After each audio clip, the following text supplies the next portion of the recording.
சபை மக்கள் அனைவரும் ஆண்டவராகிய இயேசு கிறிஸ்துவின் திருப்பெயரை நான் வாழ்த்துகின்றேன். இணையதளத்தின் மூலமாக காலை பொழுதில் உங்களை நான் சந்திப்பதிலே மிக மகிழ்ச்சி அடைகிறேன். இந்த வழிபாட்டுக்கு ஆரம்பமாகவும் கடவுளை போற்றும் வண்ணமாகும் நாம் முதலாவதாக ஜெபம் செய்வோம். எங்களை அதிகமாக நேசிக்கிற என் அன்பின் ஆண்டவரை, இணையதளத்தின் வாயிலாக உம்மை நாங்கள் வழிபட, உம்மை தொழுது கொள்ள, பணிந்து கொள்ள, உம்மை போற்ற, துதிக்க, உம்முடைய இறை வார்த்தையை நாங்கள் கேட்க, நீ தந்த நல்ல கிருபைக்காக, தயவுக்காக, இரக்கங்களுக்காக உம் கொடான கோடி நன்றிகளும் தோத்திரம் எடுக்கின்றோம் சாமி. இப்படிப்பட்ட வாய்ப்புகளை எங்களுக்கு தந்திருக்கின்றதற்காக நன்றி செலுத்துவோம். இந்த வாய்ப்பை சரிவர நாங்கள் பயன்படுத்திக் கொள்ள எங்களுக்கு உதவி செய்ய வேண்டுமாய் செபிக்கிறோம் சாமி. இந்த ஆராதனை முழுதும் உம்முடைய தூய பிரசனம் இந்த வழிபாட்டில் கலந்து கொள்கிற ஒவ்வொரு மக்கள் மீதும் இறங்க வேண்டுமாய், அருள் தர வேண்டுமாய் செபிக்கிறோம் சாமி. வழிபாட்டின் ஒவ்வொரு பகுதியிலும் மக்களுக்கு ஆசீர்வாதத்தை தரக்கூடியதாய் அமைந்திருக்கிறது ஆரம்பிச்சு. வார்த்தையின் மூலமாய் நீ பேசுமாய், நீ கிரியை செய்கிறார். மக்கள் வாழ்வில் ஒரு பெரிய மாற்றத்தை கட்டளையிட வேண்டுமாய் செபிக்கிறோம் சாமி. மக்களுக்கு இந்த வழிபாடு ஆசீர்வாதமாக இருக்கட்டும், நன்மையை பயக்கக்கூடியதாக இருக்கட்டும் சாமி. இயேசு மூலமாக நல்ல கடவுளே, ஆமென். வழிபாட்டுக்கு ஆரம்பமாகவும் கடவுளை போற்று வண்ணமாகும் சபையார் வீட்டில் எழுந்து நின்று கிறிஸ்து சபை பாமாலிலே முதலாவது பாடலை நாம் பாடலாம். ஆத்துமமே உன் ஆண்டவரின் திருப்பாதம் பணிந்து.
காலை மாலை ஆராதனை முறையில் நாம் இரண்டாம் ஆராதனை முறையை நாம் பின்பற்றுவோம். நாம் கடவுளை தொழுவோம். கடவுள் ஆவியா இருக்கிறார். அவரை தொழுது கொள்கிறவர்கள் ஆவியோடும் உண்மையோடும் அவரை தொழுது கொள்ள வேண்டும். நம்முடைய பிதாவாகிய கடவுளால் கர்த்தராகிய இயேசு கிறிஸ்துவினாலும் கிருபையும் சமாதானம் உண்டாவதாக. இது கர்த்தர் உண்டு பண்ணினால் இதை கலைகொண்டு மகிழ கடவோம்.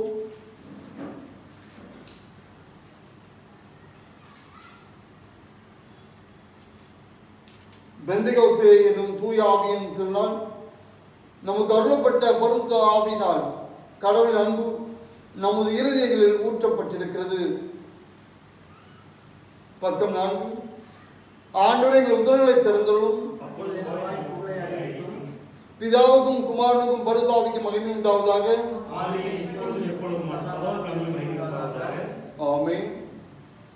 திரியேக கடவுளை நாம் போற்றுவோம். சேனைகளின் கடவுளாய் கர்த்தரே, நீர் பரிசுத்தர், பரிசுத்தர், பரிசுத்தர். வானமும் பூமியும் இது மகிமையால் நிறைந்திருக்கின்றன. உன்னதத்திலே ஓசன்னா.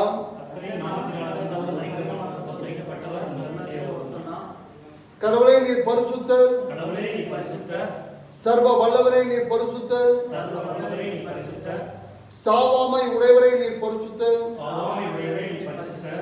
ஆண்டவரே எங்களுக்காக சிலுவையில் அறையுண்ட எங்கள் மீட்பரே எங்கள் மேல் கிருபையாயிரும். பரிசுத்த ஆவியாகிய ஆண்டவரே எங்கள் மேல் கிருபையாயிரும். ஆண்டவரே எங்கள் ஜெபங்களை மாறாதனை ஏற்றுக்கொண்டு எங்கள் மேல் கிருபையாயிரும்.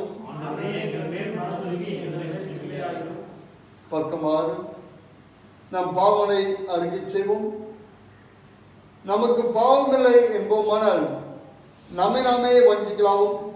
நமக்கு உண்மை இல்லை. நமது பாவங்களை அறிக்கைத்தான் பாவங்கள் நமக்கு மன்னித்து எவ்வித அனிதம் நீங்க நம்மை சுத்திகரிப்பதற்கு அவர் நம்பத்தக்க ஒரு நீதி முழுவதும்.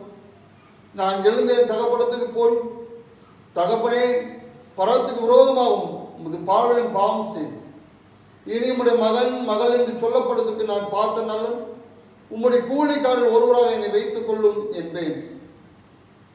கடவுள் ராஜ்யம் சமீபத்திற்கு மனம் திரும்பி நற்செய்தியில் நம்பிக்கை வையுங்கள்.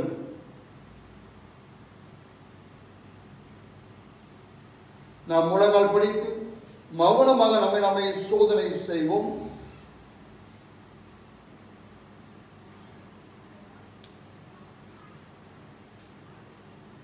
நம் பாவங்களுக்காக, மீறுதலுக்காக, நம் அக்கிரமங்களுக்காக அவர் நொறுக்கப்பட்டிருக்கின்றார். அவர் காயப்பட்டார். நமக்காக சிலுவை மரத்தை அவர் ஏற்றுக்கொண்டார். நமக்காக இரத்தத்தை சிந்தினார். நாம் வாழ வேண்டும் என்பதற்காக தன்னுடைய வாழ்வை நமக்காக தந்தார். அந்த அன்பை நாம் எண்ணி பார்ப்போம்.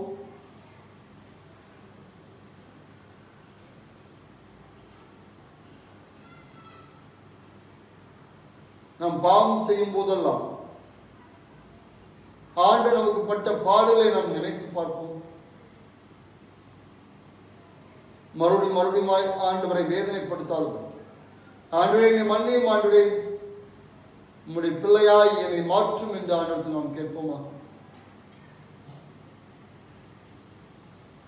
நம் பாவங்கள் இரத்தாம்பர சிவப்பா இருந்தாலும் அவற்றை உறைந்த பனியைப் போல வெண்மையாக்கிக் கொள்வது நம் ஆண்டவர்.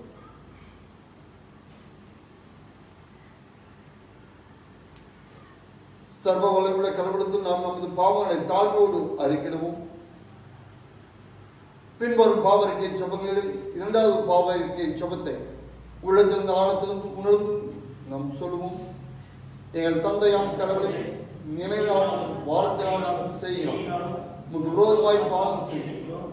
உங்களோட மனதோடு நாங்கள் நேசிக்கவில்லை. எங்களுக்கு நாங்கள் அன்பு கூறுகிறோம். எல்லாருக்கும் நாங்கள் அன்பு கூறவில்லை. எங்கள் மேல் இரக்கமாய் வேண்டிக் கொள்கிறோம். எங்கள் பாவ அழுக்கை நீக்கி எங்களை சுற்றியும் எங்கள் குற்றங்களை விட்டுவிட எங்களுக்கு உதவியும் எங்கள் ஆண்டவர் இயேசு கிறிஸ்துவின் மூலம் வேண்டிக் கொள்கிறோம் பிதாவே. ஆமென். சர்வ வல்லமை மிகுந்திருக்கும் உள்ள ஆண்டவர் மன்னிப்பின் பாவ நிவர்த்தி நமக்கு கட்டளையிட்டு வாழ்க்கையை சீர்படுத்துவதற்கான காலம் தமது பரிசுத்தாவின் கிருபையும் தேற்றுதலும் தந்தருள்வாராக. ஆண்டவரை துதியுங்கள். திருமறை பகுதிகளை நாம் வாசிக்க கேட்போம்.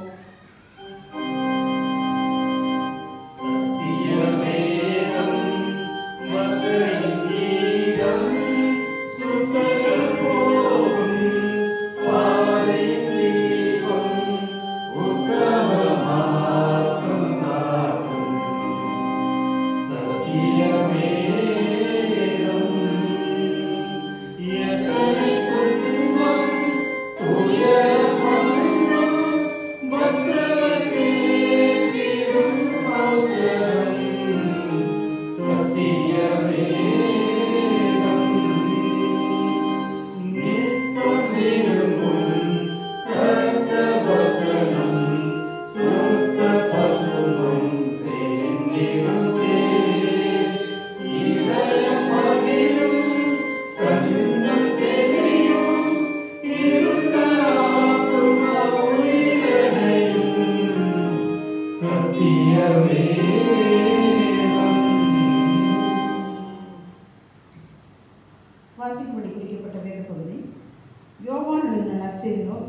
14ஆம் அதிகாரம் வசனங்கள் 15 தொடங்கி 21 முடிய.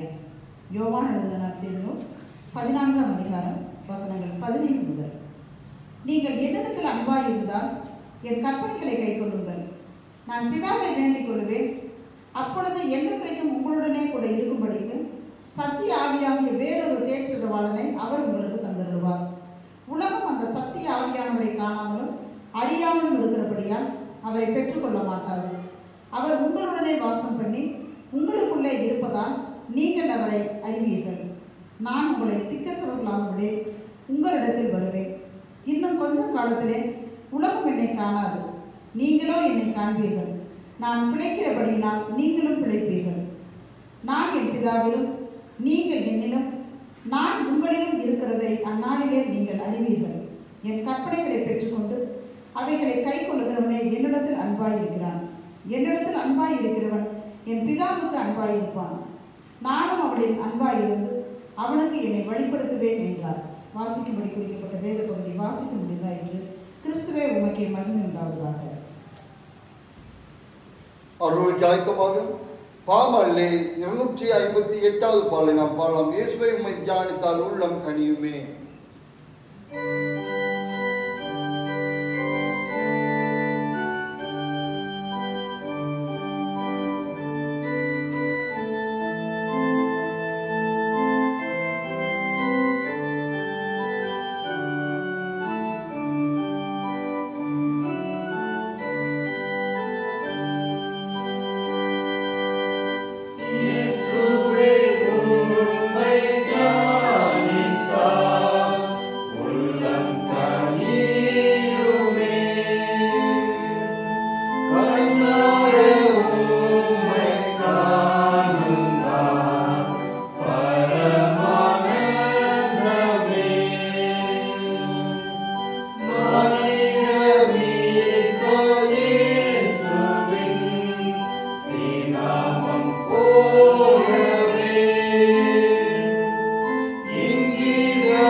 சபை மக்கள் அனைவரும் ஆண்டவராகிய இயேசு கிறிஸ்துவின் திருப்பெயரில் உங்களை நான் வாழ்த்துகின்றேன்.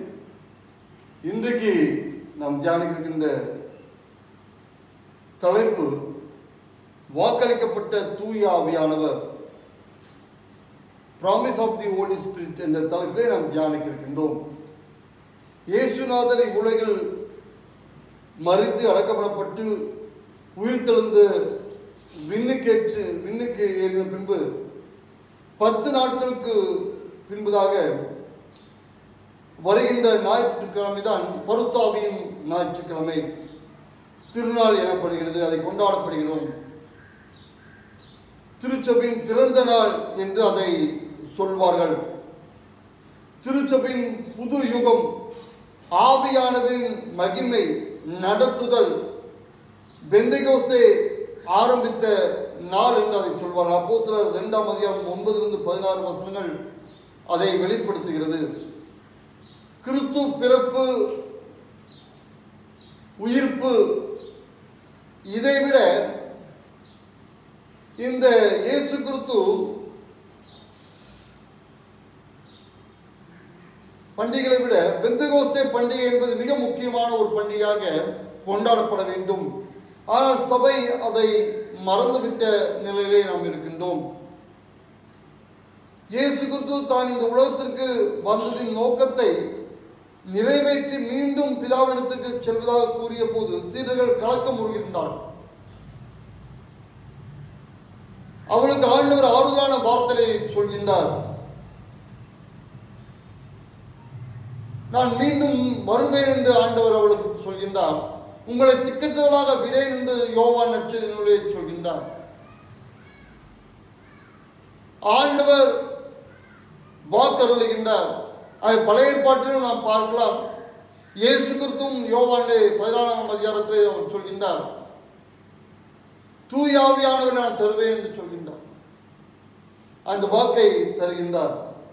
சீரர் திக்கற்றோட நிலையிலே இருக்கும்போது அங்கலாய்க்கின்றார். அடுத்து என்ன பண்ணுவோம், என்ன செய்ய வேண்டும் என்ற நிலையில் இருக்கின்ற சூழலே உங்களை திக்கற்றலாக விடேன் என்று ஆண்டவர் தைரியப்படுத்துகின்றார். வாக்களிக்கப்பட்ட தூய ஆவியானவர்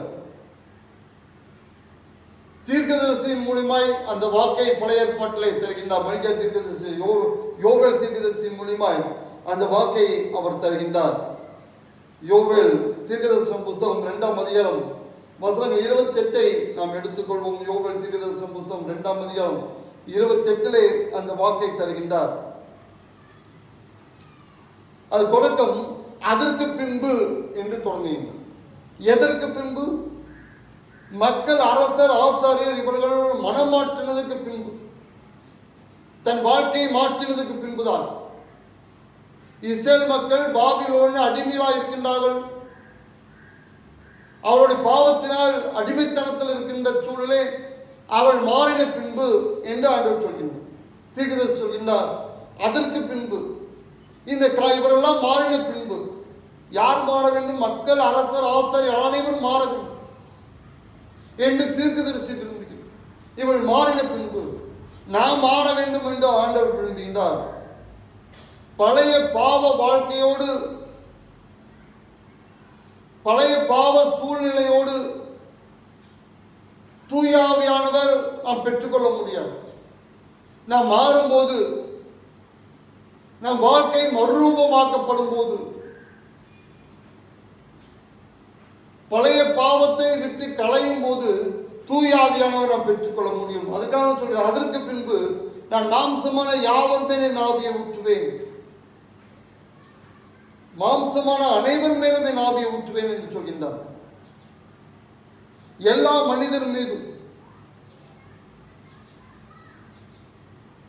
அதிலே நிறம், இனம், மொழி, வர்க்கம் எந்த பாகுபாடும் இல்லாதபடி, உயர்வு தாழ்வு இல்லாதபடி அத்தனை மனிதன் மீதும் என் ஆவியை ஊற்றுவேன் என்று ஆண்டவர் வாக்குத்தத்தம் தருகின்றார். அது பலவீனத்தை குறிக்கும், மாம்சத்தை பலத்தை குறிக்கும். தூய ஆவியால் ஆட்கொள்வது. மனிதன் பலவீனமானவன், தூய ஆவியானவரும் பலம் கொள்ளவர். பலவீனமான மனிதன் மீது ஆட்கொள்ளக்கூடிய அதை காரியத்தை அது குறிக்கிறது. நான் மாம்சமான யாவர் மீது ஆவியை ஊற்றுவேன் என்று.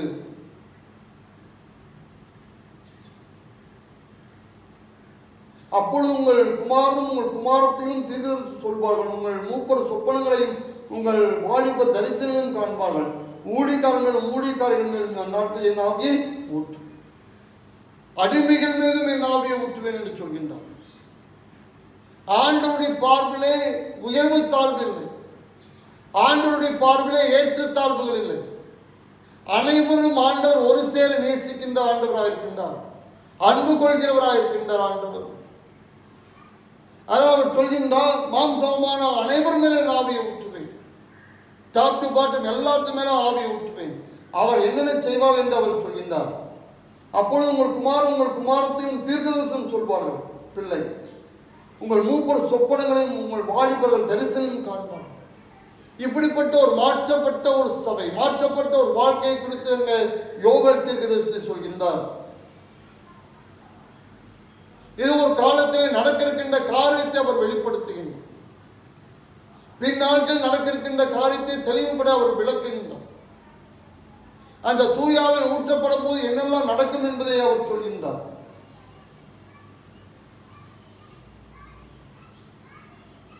பழைய ஏற்பாட்டு காலத்திலே தனி மனிதன் மீது தூயாவியான் ஊற்றப்பட்டார், குழுவின் மீது ஊற்றப்பட்டார். 70 மூப்பரின் மீது ஊற்றப்பட்டதாக என்னாகும் 11:25 சொல்கிறது. பிலேயாமின் மீது ஊற்றப்பட்டார், ஒத்தினியேல் மீது, கிதியோன் மீது, சிம்சோன் மீது, சவுல் மீது, தானியேல் மீது, தாவீது மீது ஆண்டவர் ஊற்றப்பட்டதை அந்த காலங்களே தூயாவன் வருவார், அந்த வேலை முடித்துவிடும், மறுபடியும் சென்று விடும், அவளை விட்டு கடந்து விடுவோம், நிலையாக இருக்க மாட்டோம்.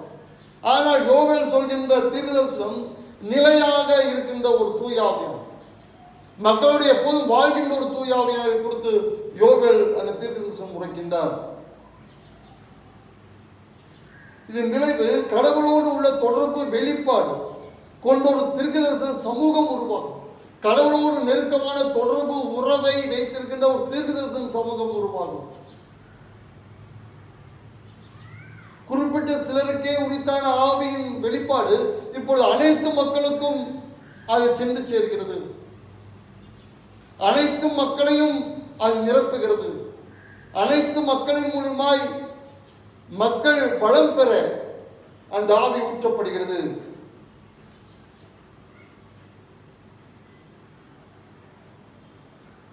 அப்போஸ்தலர் 2ஆம் அதிகாரம் 7-17 வசனத்தில் பல நாட்டு பல மொழி பேசுகின்ற ஆண் பெண் மக்கள் மீது பரிசுத்த ஆவியானவர் ஊற்றப்பட்டார்.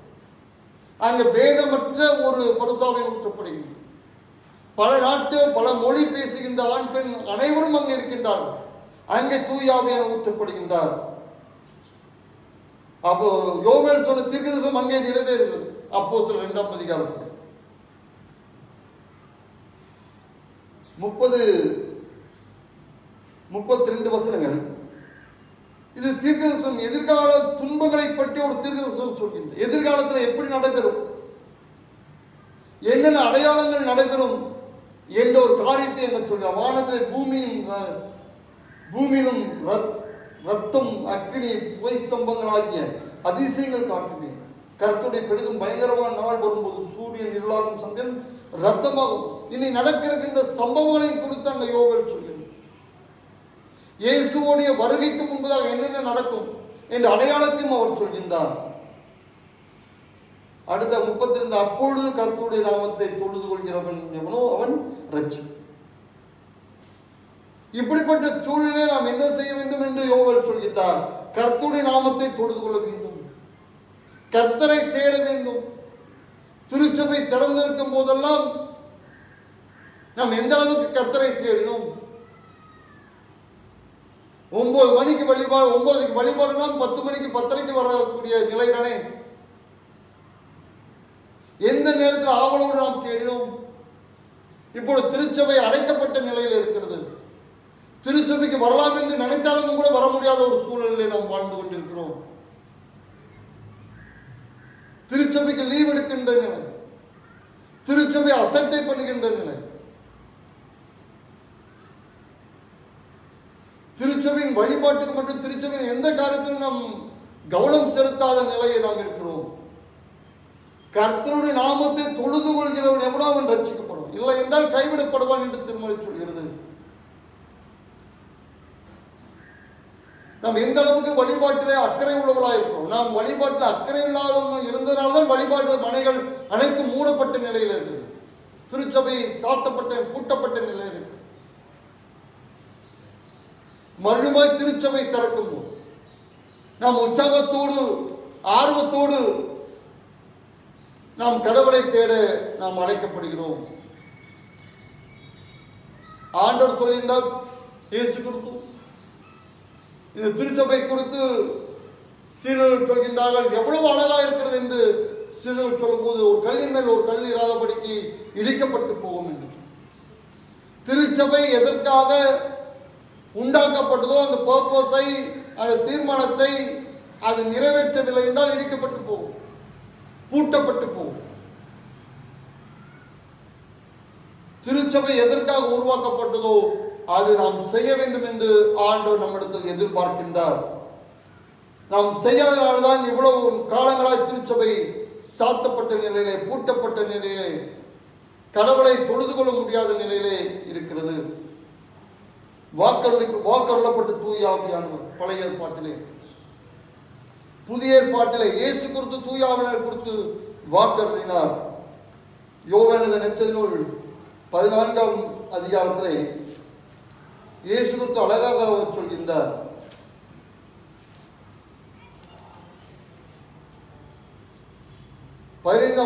நீங்கள் என்னிலும் அன்பாயிருந்தால், நீங்கள் என்னிடத்தில் அன்பாயிருந்தால் நான் கற்பனைகளை என் கற்பனைகளை கைக்கொள்ளுங்கள் என்றார். நீங்கள் என்னிடத்தில் அன்பா இருந்தால் என் கற்பனைகளை கைக்கொள்ளும். அன்பா இருக்க வேண்டும் என்று ஆண்டவர் விரும்புகின்றார். விசுவாசத்திற்கு முதல் படி கீழ்ப்படிதல், அதே போன்று அன்பிற்கு முதல் படி கீழ்ப்படிதல். இயேசுவை நாம் உண்மையாக நேசிக்கிறோம் என்றால் அவருடைய வார்த்தைக்கு நாம் கீழ்ப்படிய வேண்டும்.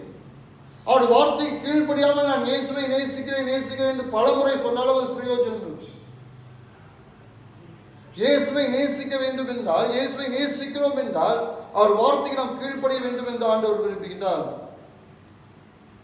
கீழ்ப்படிதல் இல்லாத அன்பு போலியான அன்பு, அது ஒரு மாய்மாலமான அன்பு, ஆண்டவரை ஏமாற்றக்கூடிய ஒரு அன்பு. அது கிறிஸ்துவை நேசிக்கவில்லை என்று பொருள்படுகிறது.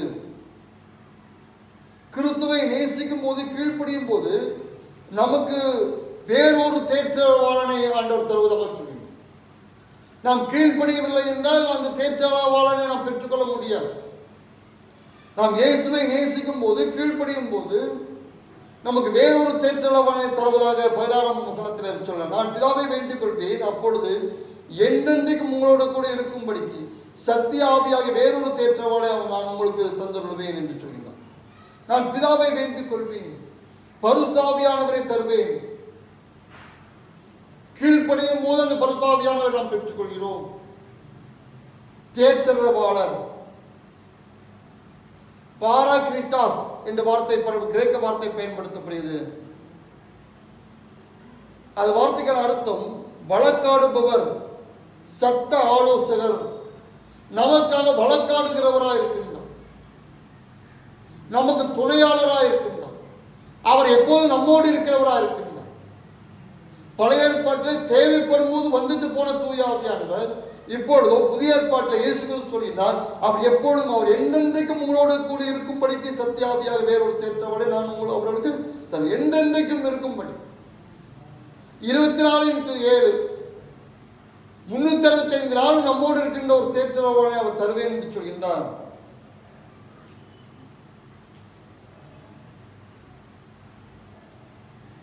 இந்த தேற்றவாளன் என்று 2 பொருள், திருச்சபையின் தீர்க்கதரிசன போதனை மற்றும் ஊக்குவித்தல், உற்சாகப்படுத்துதல், ஆறுதல் படுத்துதல். இந்த தேற்றவாளனுக்கு திருச்சபை தீர்க்கதரிசன போதனை மற்றும் ஊக்குவித்தல், உற்சாகப்படுத்தல், ஆறுதல் படுத்தலை குறிக்கிறது.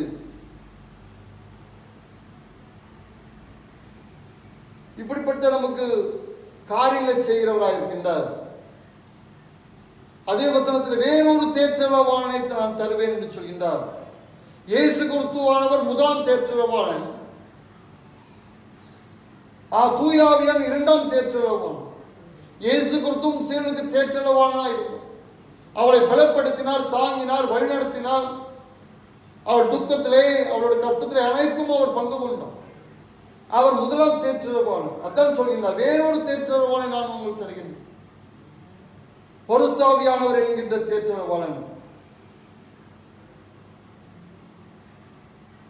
பரிசுத்த ஆவியானவர் நீதியை குறித்தும் நியாயத்தை குறித்தும் நியாயத்தீர்ப்பை குறித்தும் கண்டித்து உணர்த்துகிறவராக இருக்கிறார். அவர் சும்மா வந்துட்டு போகக்கூடியவர் இல்லை, அவர் நம்மை கண்டித்து உணர்த்துகிறவராய் இருக்கின்றார். நம்மை சரிப்படுத்துகிறவராய், நம்மை நெறிப்படுத்துகிறவராய், நம்மை ஒழுங்குபடுத்துகிறவராய், கடவுளோடு ஒரு இணைப்புள்ளவராய் நம்மை மாற்றுகிற தூய ஆவியானவராய் இருக்கின்றார். நமக்கு தந்தருள்வதாக வாக்குத்தத்தம் தருகின்றார் ஆண்டவர். அவர் உங்களுக்கு தந்தருள்வார் என்று சொல்கின்றார். நமக்கு தூய ஆவியானவர் தந்தருள்வதாக வாக்குத்தத்தம் தருகின்றார். 17வது வசனம், உலகம் அதை அந்த சத்திய ஆவியானவரை காணாமலும் அறியாமலும் இருக்கிறபடி அவரை பெற்றுக்கொள்ள மாட்டார். அவர் உங்களுடைய வாசம் பண்ணி உங்களுக்குள்ள இருப்பதால் நீங்கள் அவரை அறிவீர்கள். உலகம் அந்த சத்திய ஆவியானவரை காணாமலும் அறியாமலும் இருக்கிறபடி, உலகம் இந்த வார்த்தைக்கான கிரேக்க வார்த்தை காஸ்மாஸ், கடவுளுக்கு எதிரான உலக சக்திகள், உலக இச்சைகள், அதோட செயல்பாடு, அந்த வாழ்க்கை, உலகத்துக்குரிய காரியம் எதுவுமே கடவுளை அறியாது. ஆனால் சத்தியாவி கிறிஸ்துவே சத்தியாவியா இருக்கிறார். அவருடைய ஆவியானவர் சத்திய ஆவியானவர். உலகம் அவரை அறிந்து கொள்ளாது. அந்த சத்தியாவியானவரை தெரிந்து கொள்ளாது, புரிந்து கொள்ள முடியாது. உலகத்தார் ஒரு நாளும் சத்தியத்தை விரும்பவோ அறிந்து கொள்ளவோ முடியாது. அவர் உங்களுடைய வாசம் பண்ணி உங்களுக்குள்ள இருப்பதால் நீங்கள் அவரை அறிவீர்கள். அவர் நம்மோடு வாசம் பண்ணுகின்ற தூயாவியானவராய் நம்மோடு இருக்கின்றவராய் இருக்கின்றார். நம்மை பலப்படுத்துகிறவராய் நம்மை திடப்படுத்துகிறவராய் இருக்கின்றார். அவர் நம்மோடு இருக்கிறவர். நம்மை சரிப்படுத்தி நிறைப்படுத்தி ஒழுங்குபடுத்துகிறவராய் ஆண்டவர் இருக்கின்றார். தூயாவியானவர் இருக்கின்றார். 18வது வசனத்தில் நான் உங்களை திக்கற்றலாக விடேன் என்று ஆண்டவர் சொல்கின்றார். உங்களிடத்தில் வருவேன்.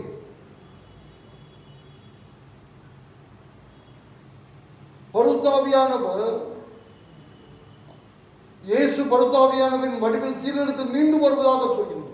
இயேசு கிறிஸ்து பரிசுத்தாவியானவரின் வடிவிலே மீண்டும் வருவதாக அவரிடத்தில் சொல்கின்றார். இரண்டாவதாக தமது உயிர்த்தெழுதலின் பின்பு சீடரிடத்தில் தோன்றுவார் என்பதையும் அவர் காட்டினார்.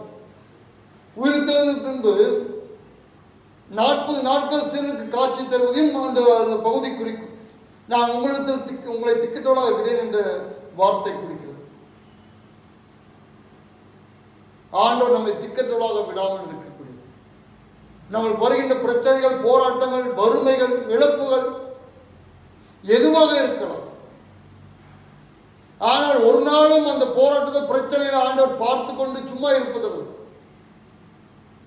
அந்த இடத்துல நம்ம விட்டு விட்டு போகக்கூடிய கடவுள் அல்ல நம் கடவுள். நம்மோடு இருக்கிறவராக இருக்கின்றார். நம்மை தாங்குகிறவராக இருக்கின்றார். லாசரு மரித்தவுடனே அவள் 2 சகோதரியும் அழுகின்றார். அதை பார்த்து இயேசு கிறிஸ்து கண்ணீர் விட்டதை நாம் திருமறையிலே வாசிக்கிறோம். அதே போல நம்மோடு இருக்கின்ற ஆண்டவர் திக்கற்றவளாக விடாதபடிக்கு நம்மை பலப்படுத்துகின்றவர். எந்த சூழல் நம்மோடு இருக்கின்றவர் அவர். அது நல்ல சூழ்நிலையாக இருந்தாலும் சரி, அது நமக்கு தீமையான நிலையிலே நாம் இருக்கும் போதும் சரி, எப்போது நம்மோடு இருந்து நம்மை பலப்படுத்தியவர், தாங்கிறவராய் ஆண்டவர் இருக்கின்றார். 19வது வசனம், இன்னும் கொஞ்ச காலத்தில் உங்கள் உலகம் என்னை காணாது, நீங்களும் என்னை காண்பீர்கள். நான் பிழைக்கிறபடியால் நீங்களும் பிழைப்பீர்கள். உலகளவில் இயேசு கிறிஸ்து மரித்த போது ஆவியான சரீரத்தின் மூலமாகவே அவர் சீடர்களுக்கு சீடலோடு இருந்தார். சீடர்களுக்கு போதித்தல், வழிநடத்தினார். அவருக்கு கூடவே இருந்தார் ஆண்டவர். மறுபடியும் நான் உங்களிடத்தில் வருவேன் என்று ஆண்டவர் சொல்கின்றார். அவளை தொடர்ந்து வழிநடத்துவதற்காக, தொடர்ந்து கிறிஸ்துவ வாழ்விலே அவளை வளரச் செய்வதற்காக, பலப்படுத்துவதற்காக நான் மீண்டுமாய் உங்களிடத்தில் நான் வருவேன் என்று அவர் சொல்கின்றார். ஆனால் நீங்கள் கலங்க வேண்டும். ஆனால் நீங்கள் திகைக்க வேண்டாம், பயப்பட வேண்டாம் என்று ஆண்டவர் அவருக்கு தைரியப்படுத்துகின்றார். தன் மரணத்தை குறித்து அவர் சொல்லும் போது கலங்கினார். இவ்வளவு நாள் நம்மோடு இருந்தாரே, நம்ம தேவையை சந்தித்தாரே, நம்மளுக்கு கூடவே இருந்தாரே, நம்மை பலப்படுத்தினாரே என்று தைரியமா இருந்தவர் கலங்கிற நிலையிலே ஆண்டவர் அவருடைய கலக்கத்தை மாற்றுகின்றார். நான் தூய ஆவியானவரை உங்களுக்கு தருவேன் என்று அவர் வாக்குத்தத்தம் தருகின்றார்.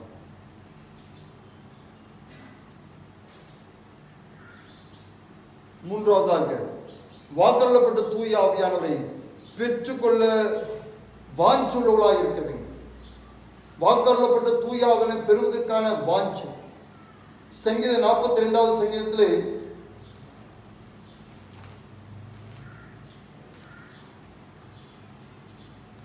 மானானது நீரோடையை வாஞ்சித்து கதறுவது போல, தேவனே என் ஆத்மா உம்மை வாஞ்சித்து கதறுகிறது. என் ஆத்மா தேவன் மேல், ஜீவனுள்ள தேவன் மேலே தாகமாயிருக்கிறது. நான் எப்பொழுது தேவனுடைய சந்நிதியில் வந்து நிற்பேன் என்று சங்கீதக்காரன் சொன்னார். மானானது நீரோடைகளை எப்படி வாஞ்சித்து கதறும். தாகமுள்ள ஒரு மான், தண்ணீருக்காக ஏங்கி தவிக்கின்ற ஒரு மான், அந்த நீரோடைகளை எப்படி தேடி கண்டுபிடித்து அந்த தண்ணீரை குடிப்பது போல இந்த சங்கீதக்காரன் கடவுளை தொழுது கொள்வதிலே அவ்வளவு வாஞ்சொல்லுவலாக இருக்கிறார். பாபிலோன சிறையிருப்பிலே கடவுளை தேட முடியாமல் தொழுது கொள்ள முடியாத ஒரு சூழல் அங்கே இருந்தது. வழிபட முடியாத ஒரு நிலை, கடவுளை தொழுது கொள்ள முடியாத நிலை.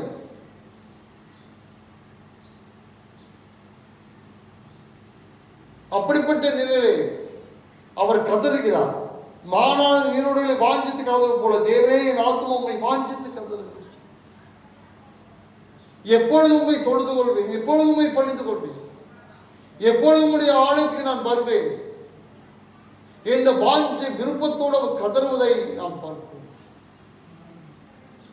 தூய ஆவியானவருக்காக நாம் கதறும் போது, அவரை பெறுவதற்கான வாஞ்சோடு நாம் ஆண்டவரிடத்தில் கேட்கும் போது அந்த தூய ஆவியானவர் நமக்கு ஆண்டவர் தரக்கூடியவராக இருக்கின்றார். என் ஆத்மா தேவன் மேல், ஜீவனுள்ள தேவன் மேலே தாகமாக இருக்கிறது. சாதாரண கடவுள் மேல் அல்ல, உயிருள்ள கடவுள் மேல், வாழ்ந்து கொண்டிருக்கிற வாழ வைக்கின்ற கடவுள் மீது தாகமாக இருக்கிறது. நமக்கு எந்த அளவுக்கு தாகம்? கடவுளை தேடுவதிலே, ஜெபிப்பதிலே, வேதத்தை வாசிப்பதில் எந்த அளவுக்கு தாகம்? தாகமாக இருக்க வேண்டும் என்று ஆண்டவர் விரும்புகின்றார். நான் எப்பொழுது தேவனுடைய சந்நிதியில் வந்து நிற்பேன். இப்படிப்பட்ட சூழல் இருக்கிறதே. எப்பொழுது நான் திருச்சபைக்கு செல்வேன், எப்பொழுது ஆண்டவரை தொழுது கொள்வேன் என்ற ஏக்கத்தோடு இருக்கு. நமக்கு அந்த ஏக்கம் இருக்கிறதா? திருச்சபை பல வாரங்கள் மாதக்கணக்காய் பூட்டப்பட்டு இருக்கிறதே. நீங்களும் அந்த ஏக்கத்தோடு இருக்கலாம். ஏக்கத்தை நிறைவேற்றுகிற ஒரு ஆண்டவர். நம் ஏக்க பெருமூச்சை கேட்கிறவராக இருக்கின்றார். ஆண்டவர் மீது தாகம் உள்ளவராக இருக்க வேண்டும் என்று ஆண்டவர் விரும்புகின்றார். அப்பொழுது ஆண்டவர் தூய ஆவியானவர் நிறைவை நமக்கு தந்து நம்ம தாகத்தை தீர்க்கக்கூடியவராக ஆண்டவர் இருக்கின்றார். ஏசாயா 44:3 தாகம் உள்ளவன் மேல் தண்ணீரையும் வறண்ட நிலத்தின் மேல் ஆறுகளையும் ஊற்றுவேன், உன் சந்ததியின் மேல் என் ஆவியை ஊற்றுவேன் என்று சொல்லி. தாகம் உள்ளவன் மேல் தண்ணீரையும் வறண்ட நிலத்தின் மேல் ஆறுகளையும் ஊற்றுவேன், உன் சந்ததியின் மேல் என் ஆவியை ஊற்றுவேன். தாகம் இருந்தாலும் தண்ணீர், தவிக்கிற வாய்க்கு தான் தண்ணீர். நம் தாகத்தோடு ஆண்டவரை நாம் தேடும் போது நமக்கு தூயாவியான தந்து நம்மை அதில் நிறைவே செய்கிறவராக இருக்கின்றார், நம்மை பலப்படுத்துகிறவராக ஆண்டவர் இருக்கின்றார். யோவான் 7:37-39 வரைக்கும் பண்டிகையின் கடைசி நாளிலே, பிரதான நாளிலே இயேசு நின்று சத்தமிட்டு ஒருவன் தாகமாக இருந்தால் என்னிடத்தில் வந்து பானம் பண்ண கடவன் என்று சொல்லி ஒரு அழைப்பு, மிகப்பெரிய ஒரு அழைப்பு. யாரெல்லாம் தாகமாக அவர்கள் என்னிடத்தில் வாருங்கள், என்னிடத்தில் ஜீவ தண்ணீர் உள்ள நதிகள் ஓடும் என்று சொல்லி தாகம் உள்ளவன் என்னிடத்தில் வந்து பெற்றுக்கொள்ளட்டும், தாகத்தை தீர்த்து கொள்ளட்டும் என்று மிகப்பெரிய ஒரு அழைப்பை, ஓப்பன் அழைப்பை விடுகின்றார். அந்த அழைப்பை எப்பொழுதும் விட்டுக் கொண்டே இருக்கிறார் ஆண்டவர். தூயாவியான பெறுவதற்கான அழைப்பு. அப்போது 2ஆம் அதிகாரத்தில் அந்த நிறைவை அந்த சீடர்கள் பெற்றுக்கொண்டார். அதை நாமும் பெற்றுக்கொள்ள ஆண்டவர் விரும்புகின்றார். அதை பெற்றுக்கொள்ளும் போதுதான் நம் வாழ்க்கை மாறும். தூயாவே நிறைவை பெற்றுக்கொள்ளும் போதுதான் நம் குணங்கள் மாறும், நம்முடைய வாழ்க்கை முறை மாறும், நம் பேச்சு முறை, நம் நடவடிக்கைகள் மாறும், ஒட்டுமொத்த வாழ்க்கையுமே மாறும். தூயாவியான நம்மோடு இடைப்படும் போதுதான் நியாயத்தை குறித்தும், நீதியை குறித்தும், நியாயத்தை குறித்தும் அவர் கண்டித்து உணர்த்துகிறவராக இருக்கும். இல்லை என்றால் நான் செய்வதெல்லாம் சரி என்று நாம் அமர்ந்து இருப்போம்.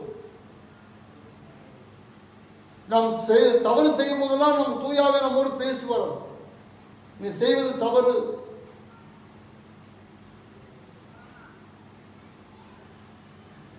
அதன் தூயாவியான பேர்.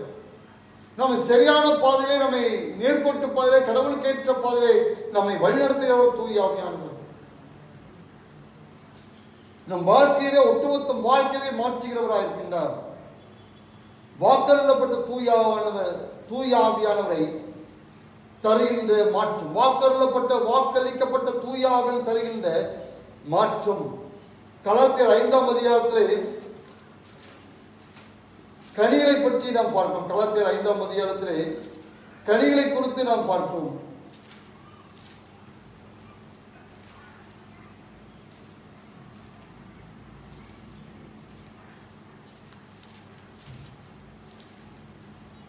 இருபத்தி 2ஆம் வசனத்திலிருந்து 26ஆம் வசனம் வரைக்கும் கனிகளை குறித்து பார்ப்போம். 9 கனிகள்.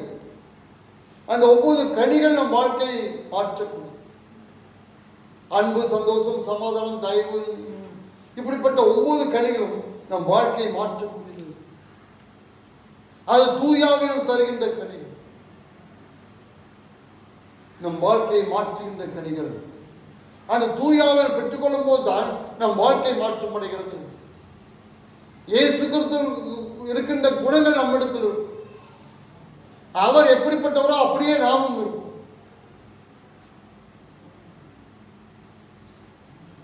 அப்போஸ்தலர் 2ஆம் அதிகாரத்திலே சீடர்கள் இயேசு கிறிஸ்துவை தூய ஆவியானவரை பெற்றுக்கொண்டார்கள். 44 47 வரைக்கும் அவர் பொதுவாய் அனுபவித்தார்கள் என்று அங்கே நாம் பார்க்கிறோம். அங்கே மிகப்பெரிய, அதுக்கு முன்பு சண்டை சச்சரவுகளோடு இருந்தார்கள். அவர்கள் ஒருத்தருக்கு போட்டி, பொறாமை இருந்தது. ஆனால் எப்பொழுது தூய ஆவியானவர் அவள் பெற்றுக்கொண்டார்களோ அப்பொழுது அவள் வாழ்க்கை முறை மாறுகிறது. அவள் பொதுவாய் அனுபவித்தார்கள். விசுவாசி எல்லாரும் ஒருமித்து இருந்து சகலத்தையும் பொதுவாய் அனுபவித்தார்கள். 46 ஒருவர்கள் ஒருமனப்பட்டவளாய் தேவாலயத்தை அனுதினமும் தரித்திருந்து வீடுகள் தோறும் அப்பம் பிட்டு மகிழ்ச்சியோடும் கபடமில்லாத இருதயத்தோடும் போஜனம் பண்ணி தேவனை துதித்து ஜனங்கள் எல்லோரிடத்திலும் தயவு பெற்றிருந்தார்கள். ரட்சிக்கப்படுவதை கர்த்தர் அனுதினமும் சபையிலே சேர்த்துக் கொண்டு வந்தார். அவள் வாழ்க்கை முற்றிலுமாய் மாற்றப்பட்ட ஒரு வாழ்க்கை.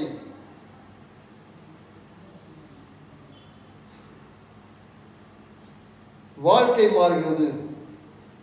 நம் வாழ்க்கை மாற வேண்டும் என்றால் நம் தூய ஆவியானவரின் ஆற்றலை பெற்றுக்கொள்ள வேண்டும் என்று ஆண்டவர் விரும்புகின்றார். அப்பொழுது நாம் ஒட்டுமொத்த வாழ்க்கை மாறும்.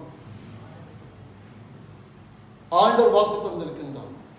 தூய ஆவியானவரை பெற்றுக்கொள்வதற்கான வாக்கை தந்திருக்கின்றார். நாம் ஒவ்வொருவரும் காத்திருந்து அந்த தூய ஆவியானவரை பெற்றுக்கொள்ள ஆண்டவர் நம்மை அழைக்கின்றார்.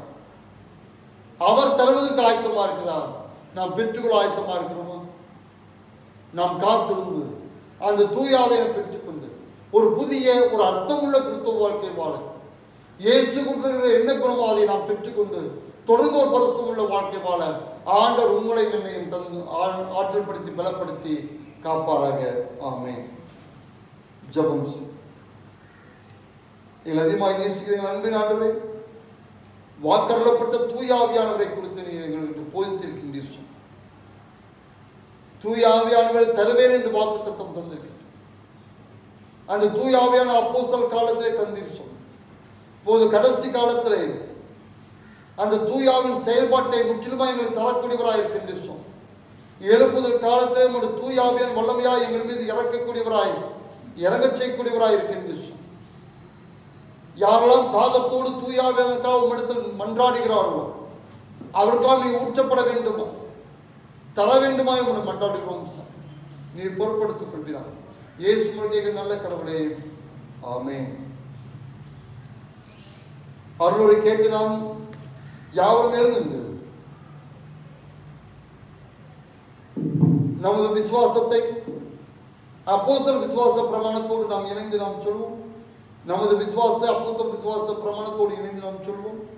பக்கம் 15வது பக்கம். வானத்தின் பூமி படைத்த சர்வ பலம் என்ற பிதாவாகிய கடவுளை விசுவாசம் அவருடைய ஒரே குமாரனாகி நம்முடைய இயேசு கிறிஸ்து அவர் பொறுத்தாவினால் கண்மடுத்து அவர் பிறந்தார். புந்திய காலத்தில் பாடுபட்டு சிலுவை அறை மறித்தடங்கப்பட்டு பாதாளத்தில் 3ஆம் நாள் மறுத்தொழுது எழுந்தொழினார். பரமதிக்கு சர்வபலம் என்ற பிதாவாய் கடவுளுடைய வலது புறத்தில் அவருக்கு எல்லோரையும் மறைத்தோம் நியாயத்திற்கு வருவார். பொறுத்தாவிய விசுவாசம் பொதுவாக பருத்துவாமி பருத்துவான் ஐக்கியம் பாவம் செயலும் நிதி திருமண விசுவாசத்தை ஆமென். காணிக்கை பாடலாக கிறிஸ்துவை கீர்த்தனையிலே 101வது பாடலை நாம் பாடுவோம். வரவேணும் பரநாவியே இந்த பாடலை நாம் பாடும்போது நீங்கள் வீடுகளிலே உங்கள் காணிக்கைகளை எடுத்து வைக்கும்படி அன்புடன் கேட்டுக்கொள்கின்றேன். 101வது கீர்த்தனை.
ஜெபம் செய்வோம்.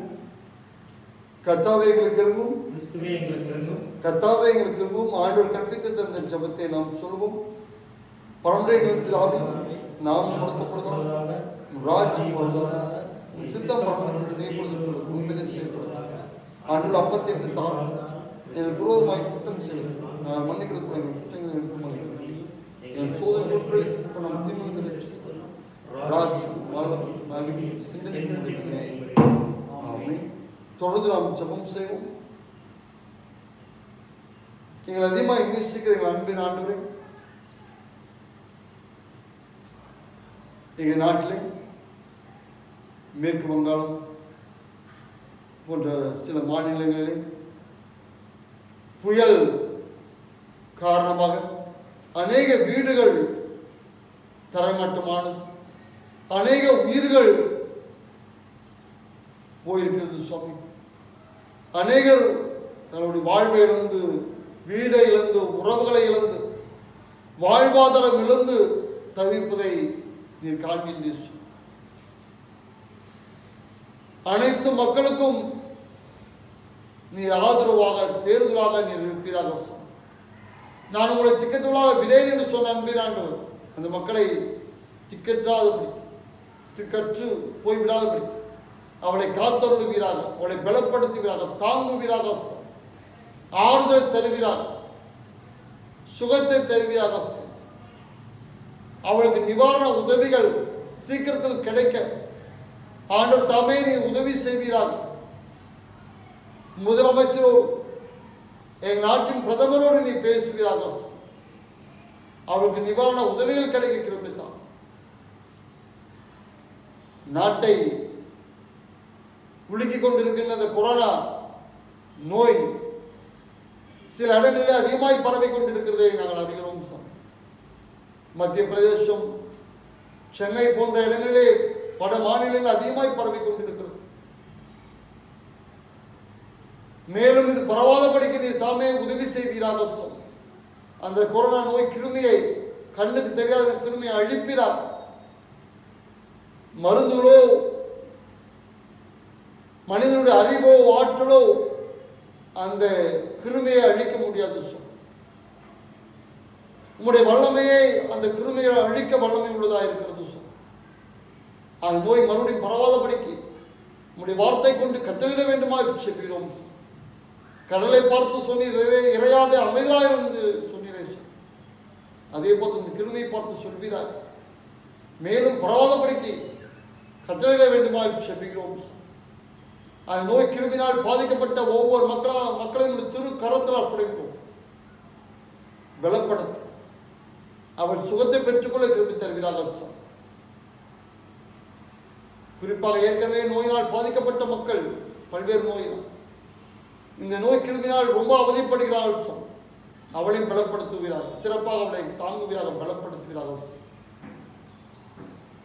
பாதிக்கப்பட்ட மக்கள் சீக்கிரத்தில் சுகமடைந்து வீடு திரும்பு நன்றி செலுத்த கிருபை தர வேண்டுமாச்சு.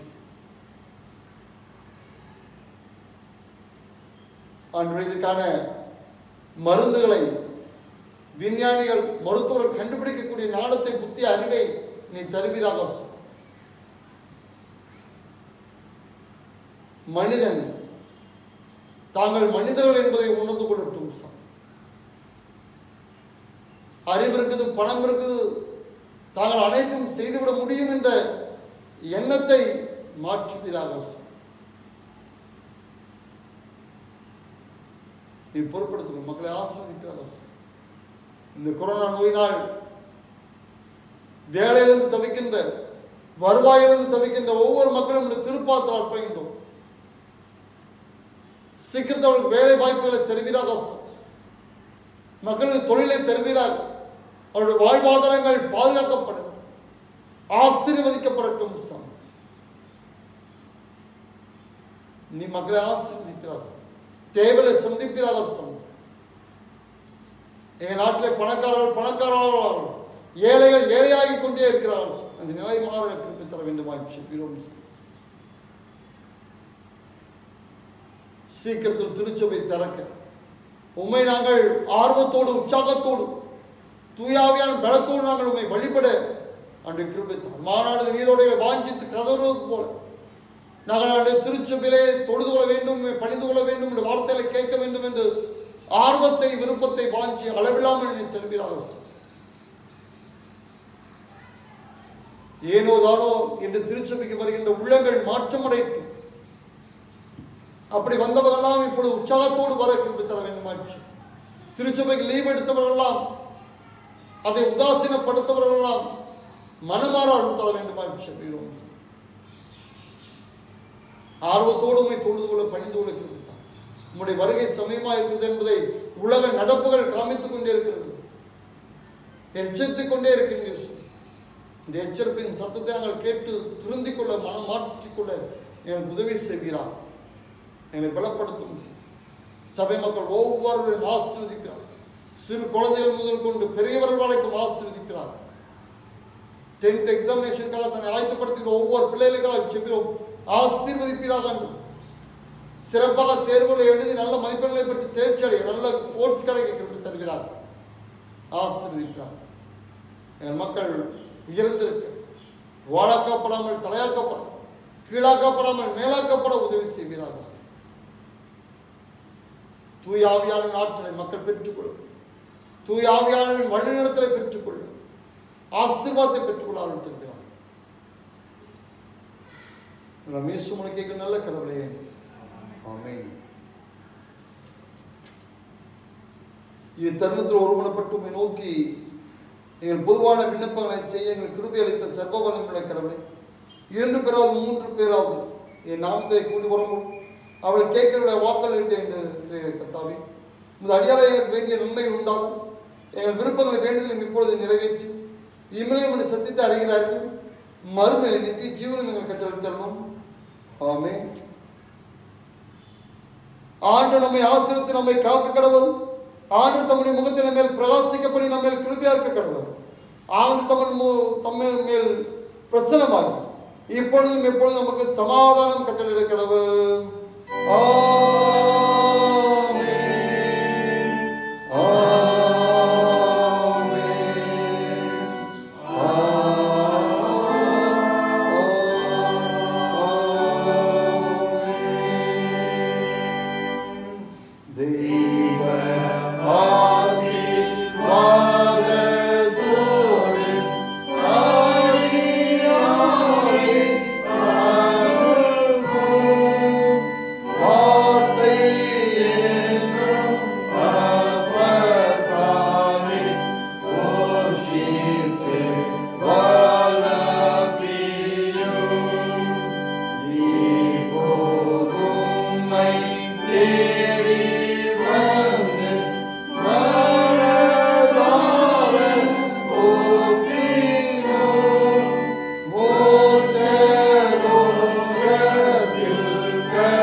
இந்த வழிபாட்டை நாங்கள் தொடங்குவோம்.